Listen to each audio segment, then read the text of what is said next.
അല്ല, ഞാൻ ബജറ്റിനെ പിന്തുണച്ചുകൊണ്ട് നിയമസഭയിൽ പ്രസംഗിച്ച ഒരാളാണല്ലോ.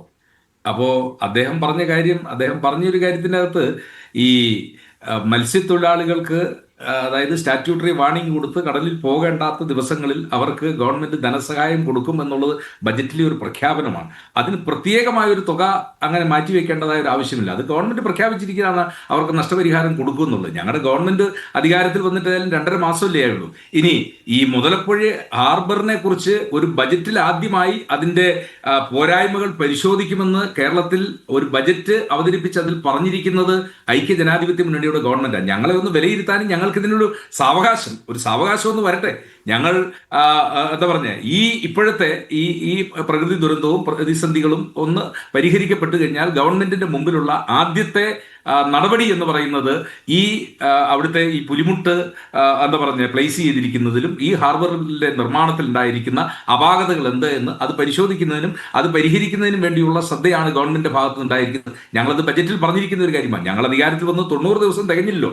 ഞങ്ങൾക്കൊന്ന് പ്രവർത്തിക്കാനുള്ള സമയം തരട്ടെ. നിശ്ചയമായും ഒരു 6 മാസം കൊണ്ട് അല്ലെങ്കിൽ അടുത്ത ഒരു കൊല്ലക്കാലം കൊണ്ട് അതിന്റെ പ്രതിസന്ധികൾ ഞങ്ങൾ പരിഹരിക്കുമെന്നുള്ള കാര്യത്തിൽ യാതൊരു വിധമായ തർക്കവുമില്ല. പിന്നെ അജിംസ അങ്ങ് ചോദിച്ച ഒരു ചോദ്യത്തിൽ, ഒരാള് മന്ത്രിയാകുമ്പോൾ ആ മന്ത്രിയാകേണ്ട ആള് കടലിൽ പോയി പരിചയമുള്ള ആളാണോ ഫിഷറീസിന്റെ മന്ത്രി എന്നുള്ള ചോദ്യം ചോദിച്ചാൽ നമ്മൾ എല്ലാ വിഭാഗത്തിനും ഇപ്പൊ അങ്ങനെ നമുക്ക് ചോദിക്കാൻ പറ്റത്തുള്ളൂ. അതല്ലല്ലോ. ഈ കാര്യത്തെക്കുറിച്ചൊക്കെ എല്ലാവരും പഠനങ്ങൾ നടത്തുന്ന ആളുകളാണ്. ആധുനിക കാലഘട്ടത്തിൽ അങ്ങനെ പ്രത്യേകിച്ച് എന്തെങ്കിലും ഒരു കാര്യത്തെക്കുറിച്ച് കൃത്യമായ അല്ലെങ്കിൽ ഈ ഒരു വിഭാഗത്തിൽപ്പെട്ട ആള് മാത്രമേ ഇന്നതാകാവൂ എന്നുള്ള ഒരു ശാഠ്യം നിലവിൽ മത്സ്യത്തൊഴിലാളികൾ കിട്ടിക്കൊണ്ടിരുന്ന സഹായം, അവർക്ക് വേണ്ടി നീക്കിവെച്ച തുക ഒരു പുതിയ ബജറ്റിൽ വെട്ടിക്കുറയ്ക്കുമ്പോൾ അതങ്ങനെ പാടില്ല CMA ധനമന്ത്രി എന്ന് പറയാനെങ്കിലും ഫിഷറീസ് മന്ത്രിയെ കഴിയണം.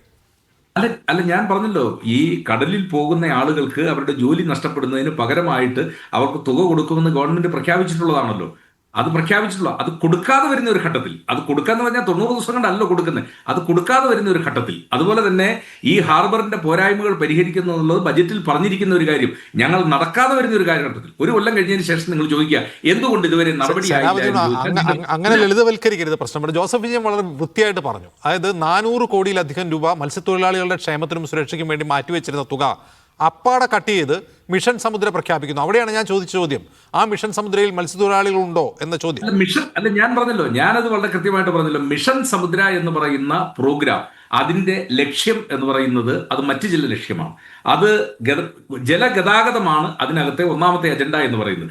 നമ്മുടെ കരയിലൂടെ ചരക്ക് കൊണ്ടുപോകുന്നതിന് അല്ലെങ്കിൽ വാഹന ഗതാഗതത്തിന്, വലിയ ലോഡുകൾ കൊണ്ടുപോകുന്നതിന്, കണ്ടെയ്നറുകൾ പോകുന്നതിനുള്ള തടസ്സം, അത് റോഡുകളിൽ ഉണ്ടാക്കുന്ന കഞ്ചഷൻ, അത് മാറ്റുന്നതിന് വേണ്ടി ആ മേഖലയിലുള്ള ഒന്നാണ് ഈ എന്താ പറഞ്ഞ മിഷൻ സമുദ്ര എന്ന് പറയുന്നത്. പിന്നെ അദ്ദേഹം പറഞ്ഞൊരു കാര്യം, ഞാനതിനെ പോസിറ്റീവായിട്ട് കാണുന്ന ആളാണ്. അങ്ങനെ വെട്ടിക്കുറവ് ഉണ്ടായിട്ടുണ്ട് എങ്കിൽ അത് ഏറ്റവും അടുത്ത ദിവസം തന്നെ നമ്മൾ ചർച്ച ചെയ്യും. ഏതായാലും അത് വെട്ടിക്കുറച്ചു എന്നതുകൊണ്ടല്ലോ ഇപ്പോൾ ഉണ്ടായിരിക്കുന്ന ദുരന്തം എന്ന് പറയുന്നത്. ഉണ്ടായെങ്കിൽ അതിനെക്കുറിച്ച് കൃത്യമായി പരിശോധിക്കും. ഇനി അടുത്തത് നേവിയുടെ കാര്യം ഇവിടെ ബേസിൽ സൂചിപ്പിച്ചു. ഒന്ന്, നമുക്കറിയാം, നേവി, എയർഫോഴ്സ്, സേന അവരൊക്കെ ഒരു ഓപ്പറേഷൻ ഇറങ്ങുന്നതിന് അതിൻ്റെ ഒരു സാങ്കേതികമായ തടസ്സങ്ങളും അതിൻ്റെ ബുദ്ധിമുട്ടുകളും, ഒരാളെ കണ്ടില്ല, 2 ആളെ കണ്ടില്ല, ഒരു മനുഷ്യജീവനും വിലയുള്ളതാണ്. ഇറങ്ങുമെന്ന് ചോദിച്ചു കഴിഞ്ഞാൽ എല്ലാവർക്കും അറിയാവുന്ന കാര്യമാണ്. അത്ര പെട്ടെന്നൊന്നും നേവിയുടെ ഒരു ഓപ്പറേഷന് അതിൻ്റെ സാങ്കേതിക ബുദ്ധിമുട്ട് അത് എല്ലാവർക്കും അറിവുള്ള ഒരു കാര്യമാണ്. അതല്ല എങ്കിൽ പിന്നെ ഇപ്പം നേവിയുടെ ഹെലികോപ്റ്റർ വന്ന് എന്താ പറഞ്ഞ തെരച്ചിൽ നടത്തിയിട്ട് അവർക്ക് പോകാൻ കഴിയുമായിരുന്നില്ലേ? അത് അതിൻ്റെതായ സാങ്കേതിക ബുദ്ധിമുട്ടുകളും അത് ഗവൺമെന്റ് തലത്തിൽ അതിനുള്ള കാര്യങ്ങളും ഒക്കെ